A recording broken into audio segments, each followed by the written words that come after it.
Hi everyone, thanks for tuning in. Today we're learning from Words for Life number 77, and I quote, "If you can correct yourself with remonstrations from your subordinates, you are growing as a person." Words for Life number 77, "If you can correct yourself with remonstrations from your subordinates, you are growing as a person." Thank you, Lord God. All right, yeah, when I contemplate on this, it's very deep and it's so true. The more of a leader we become, we should actually appreciate advices from our subordinates, right? Because, well, if it's a positive feedback, we should be open to it. However, when you become a leader and the higher up you go, naturally, as a tendency of the human mind, we grow arrogant and we lose humbleness. And when that happens, pride, it's like a mask of pride starts to build up. And it becomes really hard to peel it off sometimes.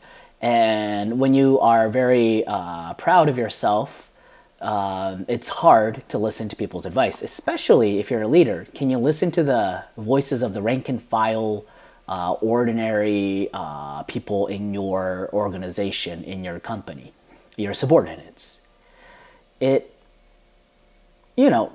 Maybe for some people they will say, "Oh no, that's not an issue at all." But sometimes I think for some of us, I think for a lot of us, it might be hard to do so. Maybe less in America, but because age and all that doesn't really matter here. It's all about your abilities. But if you come more from like an Asian country, Asian nations, that might be an issue. But yet, Master is writing this for a purpose. I feel that it's applicable to a lot of people. So even let's say that you're a dad or mom and your child gives you an advice. Can you listen to it? If you can, that's great. You've grown as a person. If it's hard, it might be you haven't grown as a person. You haven't matured enough. So, growing as a person. It's a good thing to be able to listen to the advice that come from other people. And one thing that I always tell myself is always be grateful every time there is a criticism. Sometimes the criticism is mistaken, and ultimately you do have to make the decision that you think is right. And that's why you are in a higher position. It's your job to take the responsibility for the decision and how the performance that your group does, right? The results that your group produces. You are the one who has to take the responsibility. So you have to make the decision ultimately.